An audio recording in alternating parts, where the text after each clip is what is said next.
ইসকিজান লেখনী নুসাইবানুর পর্ব ২৯ রাত প্রায় ১টা। সারাদিনের অফিস শেষে ক্লান্ত শরীর নিয়ে রুমে ঢুকল মেহরাব। এক হাতে ব্লেজার, অন্য হাতে অফিসের প্রয়োজনীয় কিছু ফাইল। সারাদিনের ব্যস্ততায় শরীরটা তার ভেঙে আসছে। রুমে ঢুকেই তার দৃষ্টি গেল বেডের দিকে। ব্ল্যাঙ্কেটের নিচে নিশ্চিন্তে ঘুমিয়ে আছে তার ছেলে মেয়ে। অন্যদিকে সিদরা সোফায় বসে ঘুমাচ্ছে। দেখে বোঝা যাচ্ছে তার জন্যই অপেক্ষা করছে। বুয়ের ঘুমন্ত মুখ দেখে মেহরাবের ঠোঁটে মৃত্যু হাসি দেখা গেল। নিঃশব্দে এগিয়ে এসে ব্লেজার আর ফাইলগুলো টেবিলের উপর রেখে সিদরার পাশে বসল। খুব সাবধানে আলতো করে সিদরাকে নিজের বুকে জড়িয়ে নিল।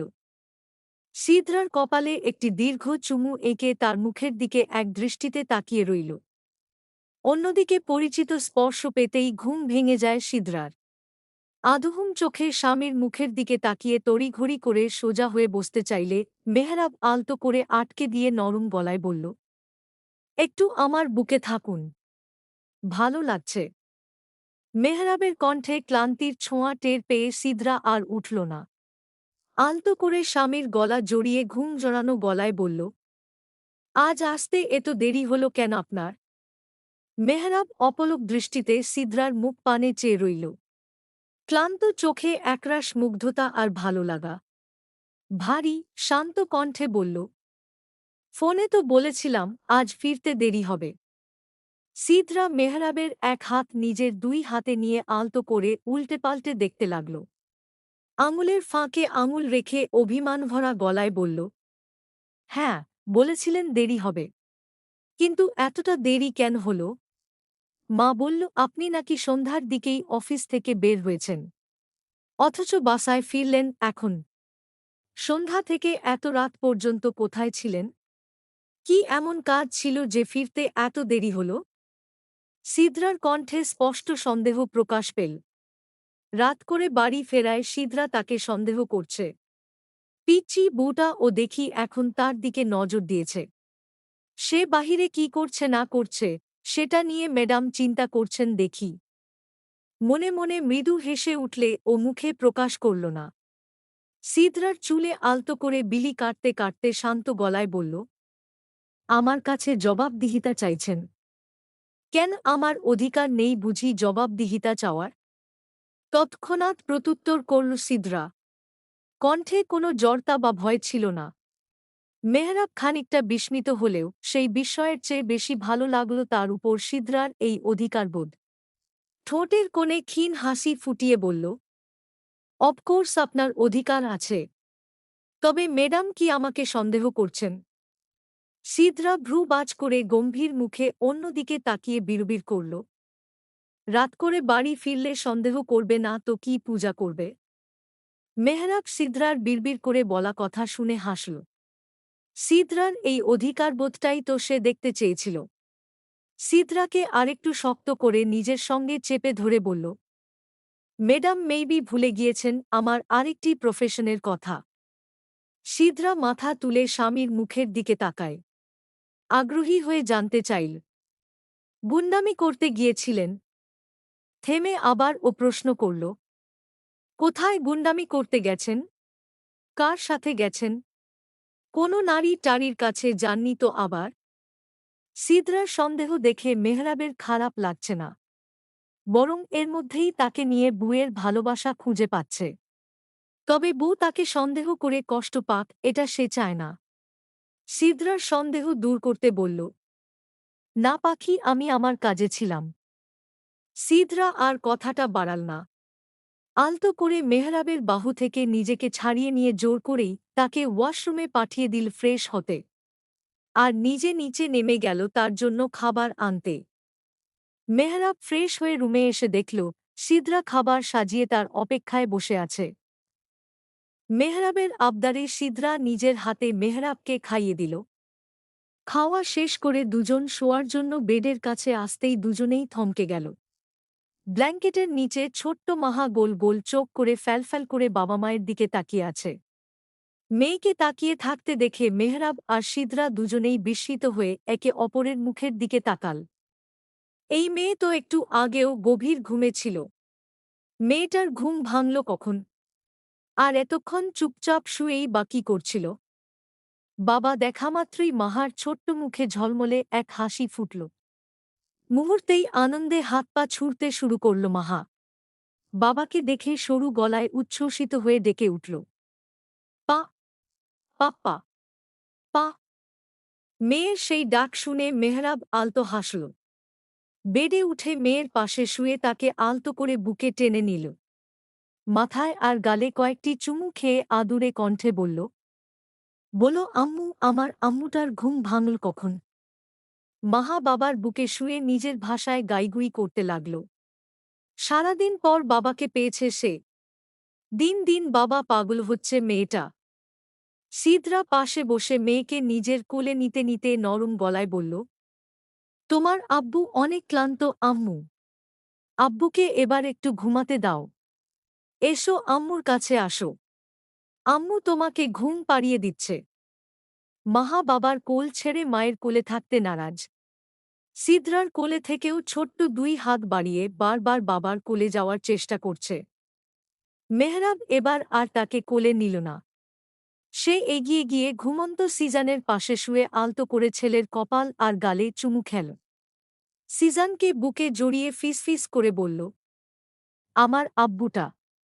বাবা তোমাকে ভীষণ ভালোবাসে।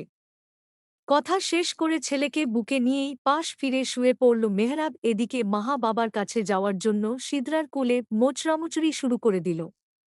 মেহরাব না তাকিয়েই সিদরাকে বলল, ছেড়ে দাও মেয়েকে। সিদরা মেয়েকে ছেড়ে দিতেই মাহা হামাগুড়ি দিয়ে বাবার মাথার কাছে গিয়ে বসল। তারপর ছোট্ট হাত দিয়ে বাবার চুল টেনে নিজের দিকে ফেরানোর চেষ্টা করতে করতে ডাকল, পা, পা, উ। মেহরাব ফিরছে না। সে দেখতে চায় তার মেয়ে আর কি কি করতে পারে। মাহা বাবাকে ফেরাতে না পেরে বাবার কানে কামড় দিল। বাবার চুল টেনে আবার ও ডাকল, উই, উই উই। মেহরাব ফিরল না।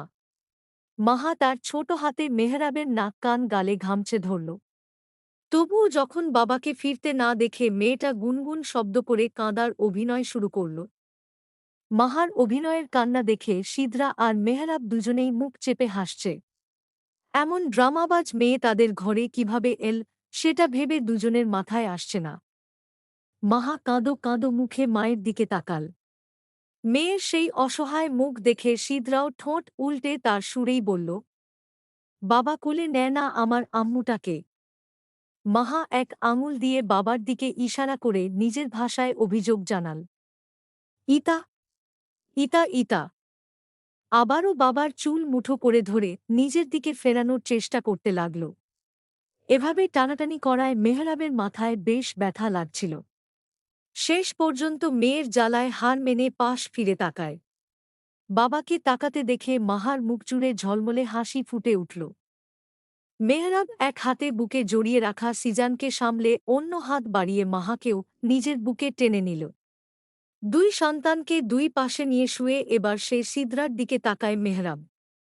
স্বামীর দৃষ্টি নিজের উপরতেই সিদরা এক ভ্রু নাচিয়ে মুচকি হেসে জিজ্ঞেস করল, আমার জায়গা কোথায়? পরদিন সকাল গড়িয়ে প্রায় দুপুর। ভার্সিটির করিডোরে আমিন স্যারের অফিস রুমের সামনে 4টি লাল গোলাপ আর সাদা কাগজে ভাঁজ করা একটি চিঠি হাতে দাঁড়িয়ে আছে মীরা। তার বুকের ভেতরটা যেন কেন ডোল বাজাচ্ছে।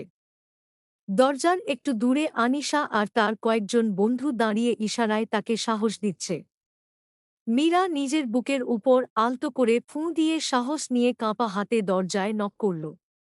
ভেতর থেকে আমিনের গম্ভীর কণ্ঠ ভেসে এল, কাম ইন। মীরা বুকে ফু দিয়ে ধীরে ধীরে দরজা ঠেলে ভেতরে ঢুকল। আমিন নিজের চেয়ারে বসে খাতার কিছু দেখছিল। মীরা ফুল আর চিঠিটা পেছনে লুকিয়ে মাথা নিচু করে তার টেবিলের সামনে এসে নির্বেদ দাঁড়িয়ে রইল। কিছু বলার বা কিছু করার সাহস পাচ্ছে না। কাজের ফাঁকে কে এসেছে দেখার জন্য আমিন মাথা তুলতেই চোখ পড়ল মীরাকে। মুহূর্তেই সময় থেমে গেল আমিনের। সবসময় সাদামাটা সাজে দেখা মেয়েটিকে আজ অন্যরকম সুন্দর লাগছে। হালকা সাজ, মুখে লাজুক আভা আর চোখে মুখ ভীতু, ব্যাস এইটুকুতেই মীরাকে আজ অসম্ভব সুন্দর লাগছে। আমিন কিছুক্ষণ অপলক চোখে তাকিয়ে রইল। বুকের ভেতর হৃদস্পন্দন দ্রুত গতিতে উঠা-নামা করছে। বেশ কিছু সময় মীরার মুখের দিকে তাকিয়েছিল আমিন। মীরা সাহস করে একবার চোখ উঠিয়ে আমিনের দৃষ্টি দেখে চোখ নামিয়ে ফেলে। হাত পা মৃদু কাঁপছে তার। তবুও সাহস করে ডাকল, স্যার। মীরার ডাকে নিজের ভাবনা থেকে ফিরে এল আমিন। দ্রুত দৃষ্টি সংযত করে স্বাভাবিক হওয়ার চেষ্টা করল। তারপর শান্ত গলায় জিজ্ঞেস করল, কিছু বলবে? মীরা উপর নিচ মাথা নাড়ল। আমিন গম্ভীর গলায় বলল, বলো, শুনছি। মীরা কিছুক্ষণ চুপ থেকে ভিতরে ভিতরে সাহস সঞ্চয় করল। মনে মনে কথা গুছিয়ে বারবার সেটা রিপিট করছে। আমিন মীরার অস্বস্তি লক্ষ্য করছিল। কি বলতে এসেছে সে কিছুটা আন্দাজ করতে পারলেও পুরোপুরি নিশ্চিত হতে পারল না। তাই শান্ত গলায় বলল, কি হলো বল। মনের মধ্যে সাহস সঞ্চয় বড় করে নিঃশ্বাস ছাড়ল। হাতের ফুল আর লেটার সামানে ধরে চোখ বন্ধ করে এক নিঃশ্বাসে বলল, স্যার, আমি আপনাকে ভালোবাসি। I really love you sir. Please sir, মানা করবেন না। মীরার আড়ালে আমিনের ঠোঁটে মৃদু হাসি ফুটে উঠল। তবে সঙ্গে সঙ্গে তা ঠোঁট থেকে সরিয়ে ফেলে। এতদিন অপেক্ষা করানোর পর অবশেষে মেয়েটা তার কাছে এল। তার অপেক্ষার প্রহর শেষ হল। You are too late miss Meera. Sorry, তোমাকে রিজেক্ট করলাম। আছরের নামাজ আদায় করে সিদরা আর নিশাত ছাদের এক কোণে বসে গল্প করছে। তাদের সামনেই মেঝেতে পাতা নরম কার্পেটের ওপর খেলনা ছড়িয়ে আপনমনে খেলছে সিজান। মাহা রুমে নিশ্চিন্তে ঘুমিয়ে আছে। গতকাল মাহার কান্নার কারণ জানার পর সকালেই মেহরাব পুরো ছাদ আর তাদের রুমে নরম কার্পেট বিছিয়ে দিয়েছে। ছেলে মেয়েদের যেন আর ঠান্ডা মেঝেতে বসলে তাদের ঠান্ডা লাগতে না পারে। সিদরা ছেলের একটি খেলনা হাতে নিয়ে অন্যমনস্কভাবে ঘুরাতে ঘুরাতে বড় বোনকে জিজ্ঞেস করল, আপা, তোমাদের বিয়ের তো 2 দিন হয়ে গেল। এখন নওশাদ ভাইকে তোমার কেমন লাগে? নিশাত মুখটা কুঁচকে বিরক্তির ভঙ্গিতে বলল, তোর দেবরকে ভীষণ বিরক্ত লাগে। তোরা আমাকে একটা আস্ত পাগলের সঙ্গে বিয়ে দিয়েছিস। সিদরা এমন উত্তর একদমই আশা করেনি। বিস্মিত চোখে তাকিয়ে বলল, ওমা, কেন? নওশাদ ভাই তো বেশ ভালোই। নিশাত দীর্ঘশ্বাস ফেলে বলল, ছাই ভালো। লোকটা এত কথা বলে যে 2 দিনেই আমার কানের পোকা বের করে ফেলেছে। সারাক্ষণ কোনো না কোনো ফাজলামি লেগেই আছে। আবার হঠাৎ গান ছেড়ে বাদরের মতো নাচানাচি শুরু করে দেয়। এক ওয়াক্ত নামাজ তো ঠিকমতো পড়েই না। এক কথায় আস্ত একটা পাগলু। বিরক্ত হয়ে গেছি 2 দিনেই। সিদরা ফ্যালফ্যাল করে বড় বোনের দিকে তাকিয়ে থাকে কিছুক্ষণ। হাতের খেলনা রেখে নড়েচড়ে বসে বলল, হ্যাঁ, উনি একটু দুষ্টু প্রকৃতির মানুষ। একটু বলছিস? আমার কাছে মনে হয় উনার মতো ফাজিল, অসভ্য, জাউরা, লুচ্চা বাদর আরেকটা ও নেই। সঙ্গে সঙ্গেই কপাল কুঁচকে বলল নিশাত। নিশাতের কথা বলার ভঙ্গি আর কথায় হেসে কুটি কুটি সিদরা। তাদের কথার মধ্যে মাহাকে কোলে নিয়ে শাহিনুর সেখানে উপস্থিত হয়। মাহার চোখে টলমল, গালে পানি দেখা যাচ্ছে। ঘুম থেকে উঠে বোধহয় আশেপাশে কাউকে না পেয়ে কাঁদছিল। মেয়ের কান্নাভেজা মুখ দেখেই সিদরার মুখে দুশ্চিন্তার ছাপ ফুটে উঠল।